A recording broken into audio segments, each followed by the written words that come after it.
Assalamualaikum warahmatullahi wabarakatuh. Perkenalkan, nama saya Alfiana Hairi dari Akuntansi A. Di sini saya akan menjelaskan tentang program audit laporan keuangan PT Gudang Garam Tbk per 31 Desember 2019. Adapun materi yang akan saya bahas yaitu gambaran KP Sidarta Wijaya dan rekan, gambaran PT Gudang Garam Tbk, definisi audit, bukti audit, dan prosedur audit, siklus penjualan dan penerimaan kas, serta siklus persediaan dan pergudangan, lalu ada kesimpulannya. Pertama, gambaran umum KAP Sidarta Wijaya dan rekan. KAP ini adalah salah satu firma akuntansi pertama di Indonesia yang didirikan oleh DRS Basuki T. Sidarta pada tahun 1957. KAP ini adalah anggota dari KPMG Internasional, di mana merupakan jaringan jasa profesional multinasional dan salah satu dari 4 besar kantor akuntan publik di dunia. Sidarta Wijaya dan rekan ini terletak di Jalan Jenderal Sudirman, Floor Wisma GKBI 28 Jakarta, dengan menyediakan layanan audit, pajak, konsultasi bisnis, dan konsultasi manajemen. Gambaran umum PT Gudang Garam Tbk. Pada tahun 1958, PT Gudang Garam Tbk itu didirikan oleh Surya Wonowijojo di kota Kediri, dan pada saat itu masih merupakan industri rumahan saja. Lalu pada 1979 ada pemasangan mesin rokok yang pertama kalinya untuk PT Gudang Garam Tbk. Dan 2002 PT Gudang Garam Tbk mempunyai anak perusahaan yaitu PT Surya Madistrindo. PT Surya Madistrindo pada tahun 2008 ditunjuk sebagai distributor tunggal, dan pada tahun 2009 ada pengangkatan Susila Winojojo sebagai Direktur PT Gudang Garam Tbk. Lalu pada 2018 ada perayaan hari jadi ke-60. Selanjutnya adalah profil Gudang Garam Tbk. Jadi PT Gudang Garam Tbk ini tuh sudah dikenal oleh mancanegara sebagai penghasil rokok terbesar dan berkualitas tinggi di dunia, yang terletak di Jalan Jenderal Ahmad Yani 79 Jakarta, Indonesia. Lalu ada juga produk-produk PT Gudang Garam Tbk, yaitu handmade sigaret kretek tangan atau yang disingkat dengan SKT, yaitu rokok yang dibuat oleh bantuan manusia. Dan ada machine made sigaret kretek mesin atau SKM, yaitu rokok yang dibuat oleh bantuan mesin. Dan ada low tar nikotin atau LTR, yaitu rokok dengan rendah nikotin. PT Gudang Garam mempunyai 7 anak perusahaan, yaitu PT Surya Pamenang, PT Surya Madistrindo, PT Surya Air, PT Galaxy Prime Ltd, Prime Galaxy Ltd, PT Graha Surya Media, PT Surya Inti Tembakau. Selanjutnya ada definisi audit, bukti audit, dan prosedur audit. Audit itu adalah pemeriksaan yang dilakukan secara kritis dan sistematis oleh pihak yang independen terhadap laporan keuangan, yang dimana laporan keuangan itu disusun oleh manajemen beserta catatan-catatan pembukuan dan bukti-bukti pendukungnya dengan tujuan untuk memberikan pendapat mengenai kewajaran pada laporan keuangan tersebut. Lalu ada bukti audit, di mana setiap informasi yang digunakan oleh auditor untuk menentukan apakah informasi yang diaudit dinyatakan sesuai dengan kriteria yang telah ditetapkan atau tidak. Lalu ada seorang ahli, yaitu Kongret pada tahun 2002, membagi bukti audit menjadi 6 jenis, yaitu bukti fisik, bukti konfirmasi, bukti dokumen, bukti matematik, bukti analitik, dan keterangan. Lalu ada prosedur audit, yaitu tindakan-tindakan yang dilakukan atau metode dan teknik yang digunakan oleh auditor untuk mendapatkan dan mengevaluasi bukti audit. Beberapa prosedur audit adalah sebagai berikut, yaitu prosedur analitis, menginspeksi, mengkonfirmasi, mengajukan pertanyaan, menghitung, menelusuri, vouching, observing, melaksanakan ulang, dan teknik audit berbasis komputer. Lalu ada pengendalian substantif, yaitu prosedur-prosedur audit yang didesain untuk menguji kesalahan dalam nilai rupiah yang mempengaruhi langsung kebenaran dari saldo-saldo dalam laporan keuangan.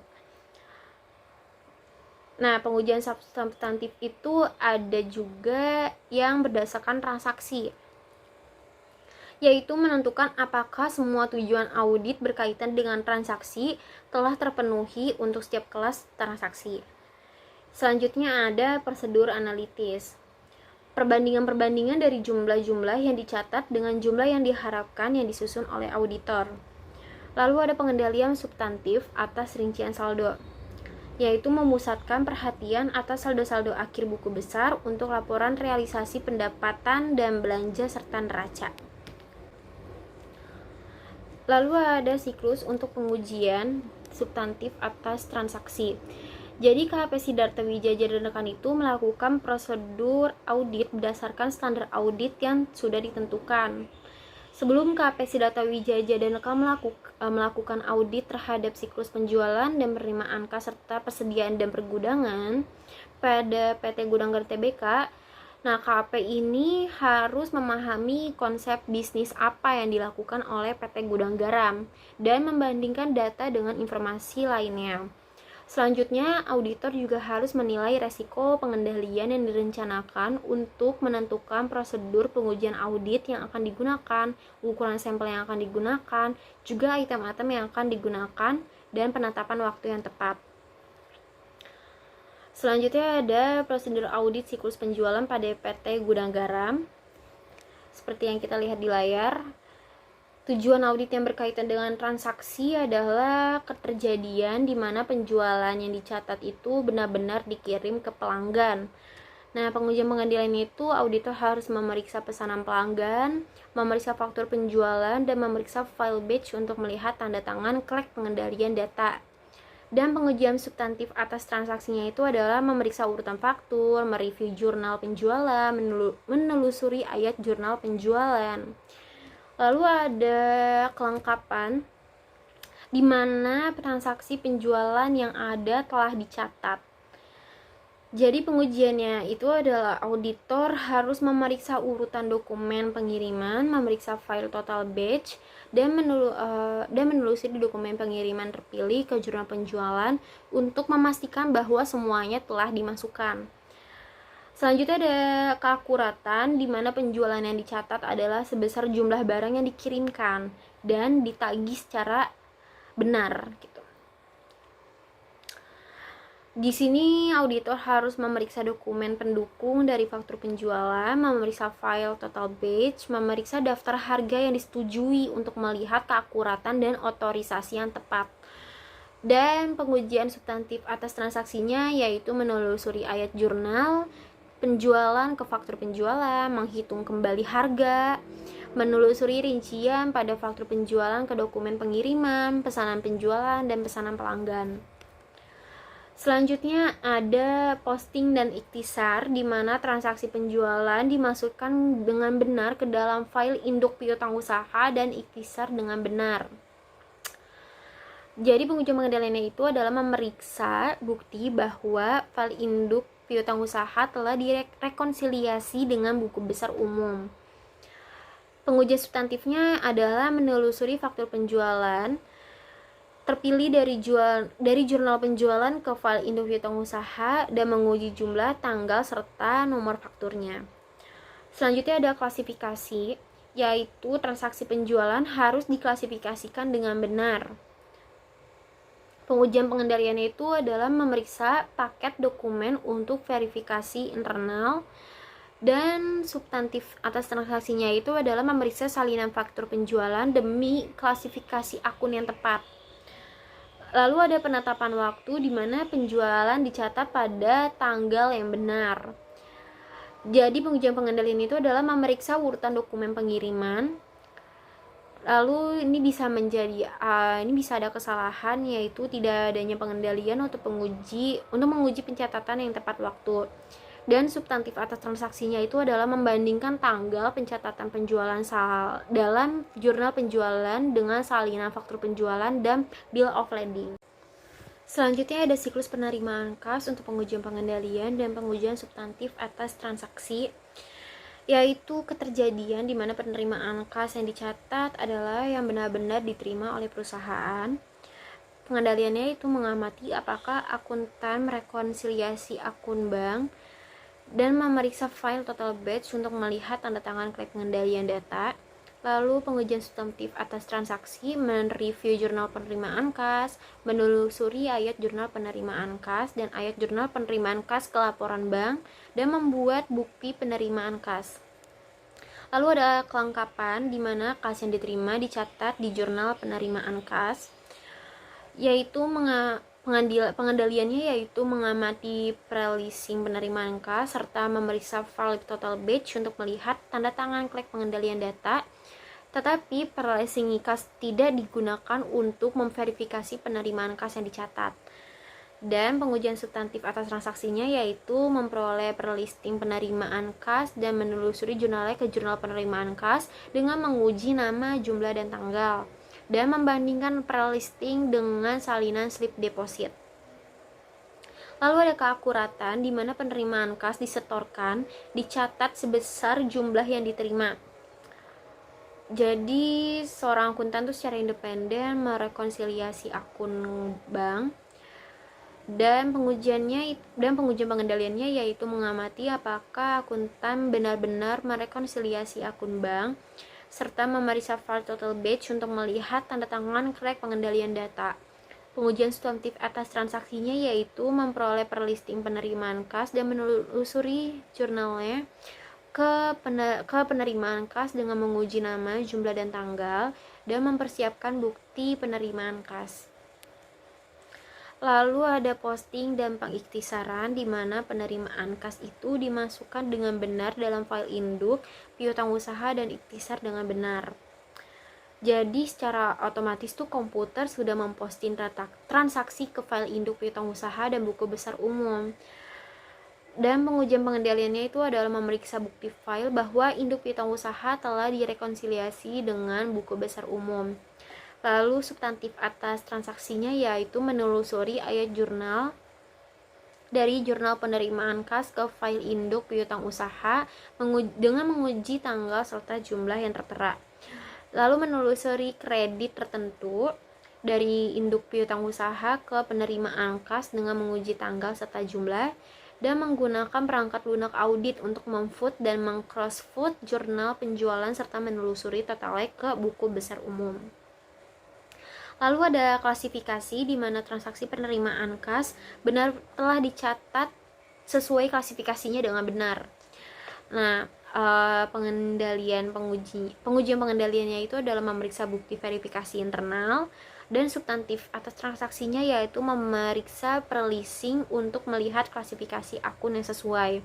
Lalu ada penetapan waktu di mana penerimaan kas dicatat pada tanggal yang benar. Jadi auditor itu mengamati kas yang belum dicatat gitu, dan membandingkan tanggal deposit perlaporan bank dengan tanggal pada jurnal penerimaan kas dan pre-listing penerimaan kas. Selanjutnya ada siklus penjualan dan penagihan untuk piutang usaha yang di dalamnya ada pengajian substantif atas rincian saldo. Jadi tujuan audit yang berkaitan dengan saldo adalah detail in di mana piutang usaha dalam agent trial balance sama dengan jumlah file induk terkait dan totalnya telah ditambahkan dengan benar dan sama dengan buku besar umum. Programnya yaitu memperoleh agent trial balance piutang usaha dan menelusuri saldonya ke buku besar umum. Terus menggunakan perangkat lunak audit untuk memfoot dan meng-crossfoot agent trial balance. Lalu menelusuri 10 akun dari neraca saldo ke akun pada file induk. Lalu ada eksistensi di mana piutang usaha pada agent trial balance itu memang ada. Jadi programnya itu adalah mereview neraca saldo piutang usaha menyangkut jumlah piutang usaha yang besar atau tidak biasa. Lalu ada kelengkapan di mana piutang usaha yang ada telah dimasukkan ke agent trial balance. Caranya dengan menelusuri 5 akun dari file induk piutang usaha ke agent trial balance. Lalu ada keakuratan di mana piutang usaha dalam saldo sudah akurat, yaitu mereview neraca saldo piutang usaha menyangkut jumlah piutang usaha yang besar atau tidak biasa. Selanjutnya ada pisah batas, di mana transaksi dalam siklus penjualan dan penagihan telah dicatat pada periode yang tepat. Caranya itu adalah memilih 20 transaksi penjualan terkait dari jurnal penjualan tahun berjalan dan 20 transaksi pertama dari tahun selanjutnya, serta menelusuri masing-masing ke dokumen pengiriman dengan memeriksa tanggal pengiriman aktual dan mengkoreksi pencatatan. Lalu ada nilai realisasi, di mana piutang usaha dinyatakan pada nilai realisasi, yaitu menelusuri 10 akun dari Aget Real Balance ke file induk piutang usaha untuk menguji umur yang tepat pada neraca saldo. Lalu ada hak, di mana klien memiliki hak atas piutang usaha pada neraca saldo dengan cara mereview notulen rapat dewan direksi menyangkut adanya indikasi piutang usaha yang digadaikan atau difaktorkan. Selanjutnya ada siklus persediaan dan pergudangan, di mana ada tujuan eksistensi, yaitu persediaan yang dicatat pada tag memang ada. Nah, caranya itu memilih sampel secara acak tag tersebut dan mengidentifikasi tag dengan nomor yang dilampirkan pada persediaan aktual dan mengamati apakah terjadi pergerakan persecian selama perhitungannya. Lalu ada kelengkapan, di mana persediaan yang dihitung dan diberi tag diperhitungkan untuk memastikan tidak ada yang hilang. Memeriksa persediaan untuk memastikan bahwa persediaan telah diberi tag, lalu menyelidiki persediaan di lokasi lainnya, memperhitungkan semua tag yang digunakan dan tidak digunakan untuk memastikan agar tidak ada yang hilang, lalu mencatat nomor tag yang digunakan dan tidak digunakan untuk tindak lanjut. Lalu ada keakuratan, di mana persediaan dihitung secara akurat, yaitu menghitung ulang perhitungan klien dan memastikan perhitungan yang dicatat pada teks sudah akurat. Lalu membandingkan perhitungan fisik dengan file induk persediaan secara perpetual. Mencatat perhitungan klien untuk pengujian selanjutnya.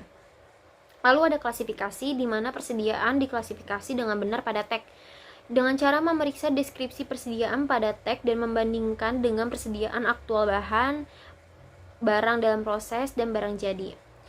Lalu ada pisah batas, di mana informasi diperoleh untuk memastikan penjualan dan pembelian persediaan dicatat pada periode yang benar, yaitu mencatat dalam file audit untuk tindak lanjut berikutnya atas nomor dokumen pengiriman terakhir yang digunakan pada akhir tahun.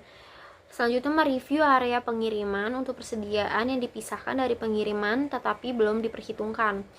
Lalu ada mereview area penerimaan untuk persediaan yang harus dilibatkan dalam perhitungan fisik.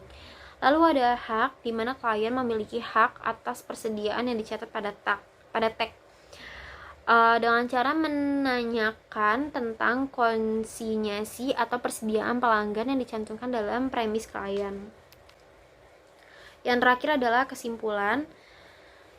Jadi PT Gudang Garam ini merupakan salah satu perusahaan internasional yang bergerak di bidang industri rokok, dan PT Gudang Garam ini diaudit oleh KP Sidarta Wijaya dan rekan yang merupakan salah satu anggota dari KPMG Internasional untuk tahun berakhir per 31 Desember 2019. KP Sidarta Wijaya dan rekan melakukan audit dengan standar audit yang berlaku sehingga prosedur analitis yang digunakan sudah sesuai dengan standar. KAP ini melakukan pengujian substantif atas transaksi, pengujian pengendalian, pengujian substantif atas rincian saldo, dan pengujian pengendalian kunci untuk siklus penjualan dan penerimaan kas, serta persediaan dan pergudangan dengan melakukan prosedur audit. KP Sidarta Wijaya dan rekan ini memberikan opini wajar tanpa pengecualian karena laporan keuangan konsolidasi telah menyajikan secara wajar sesuai dengan standar akuntansi di Indonesia. Baik, terima kasih. Mohon maaf bila ada salah kata. Wabillahi wa taufiq wal hidayah. Wassalamualaikum warahmatullahi wabarakatuh.